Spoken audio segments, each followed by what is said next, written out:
Hi dear student, myself Manoj and I heartily welcomes all of you to my educational YouTube channel MM Teaching Point. Today we are going to discuss about 10th class English chapter 1 all things bright and beautiful questions and answers. Before we enter to the beautiful poem all things bright and beautiful question answer, we should know about the poet. This beautiful poem, written by the famous hymn writer and poet Cecil Frances Alexander. She was born in Dublin, Ireland in 1818. She has written a lot of poems and her famous works are Hymn for Children, Christmas Carol, Once in Royal David City, Verses for Holy Season. This poem is included in Hymn for Children. Let's move to the word note section. Bright means ujjwala, creatures means prani mane, wise means bigyo, wonderful means chamatkar, opens means futi uthiba, ଆଉ little means କ୍ଷୁଦ୍ର. Glowing means ଉଜ୍ଜଳ, teeny means ଅତି ଛୋଟ, purple ବାଇଗଣୀ ରଙ୍ଗ, purple headed means ପର୍ବତ ଶୀର୍ଷରେ ପ୍ରତିଫଳିତ ସୂର୍ଯ୍ୟଙ୍କର ଅତି ବାଇଗଣୀ ରଶ୍ମି, running by ପାର୍ଶ୍ୱରେ ପ୍ରବାହିତ, brightens ଚକଚକ କରିବା। ସେହିପରି ପ୍ଲିଜେଣ୍ଟ ମାନେ ଖୁସି ବା ଆନନ୍ଦଦାୟକ, ରାଇପ୍ ମାନେ ପାଚିଲା, ଉଡ୍ ମାନେ କ୍ଷୁଦ୍ର ଜଙ୍ଗଲ, ମିଡୋ ମିନ୍ସ ଖୋଲା ଘାସ ପଡ଼ିଆ, ରସେସ୍ ଜଳାଶୟରେ ଉଠୁଥିବା ବୁଦା, ଗେଦର ଏକତ୍ର ବା ସଂଗ୍ରହ କରିବା, ଲିଭ୍ସ ଓଠ, ଅଲମାଇଟି ସର୍ବଶକ୍ତିମାନ, ଆଉ ଗ୍ରେଟ୍ ମିନ୍ସ ମହାନ। The first question is, what does the poet think of all things? And the answer is, the poet thinks of all things in this universe as beautiful, wise, and wonderful. Move to the next question. Who has made all these things? Who has made all these things? The Lord God has made all these things. The Lord God has made all these things. What are the little things mentioned in the poem? What are the little things mentioned in the poem? And the answer is, the little things mentioned in the poem are colorful flowers in bloom and the singing birds with teeny wings. And the next question is, how does the poet describe the beauty of flowers? How does the poet describe the beauty of flowers? And the answer is, the poet describes the beauty of flowers as bright with a soft warm light. The next question is, how does the poet describe the little birds? The little birds have teeny wings and they sing sweetly. The next question is, how is the mountain described in the poem?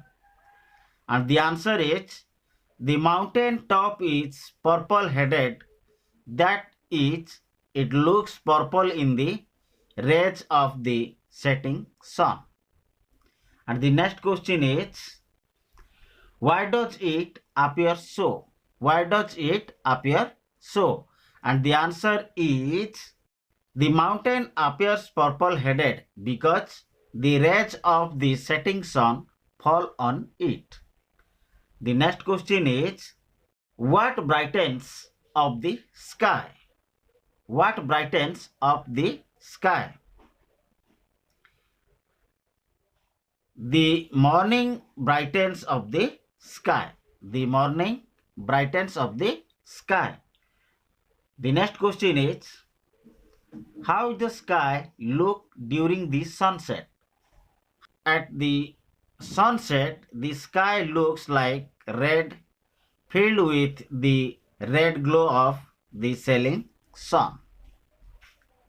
The next question is, which are two seasons mentioned in the poem?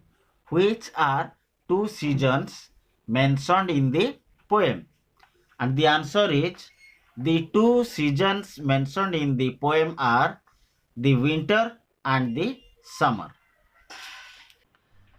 The next question is, why does the poet consider the summer sun pleasant? Why does the poet consider the summer sun pleasant?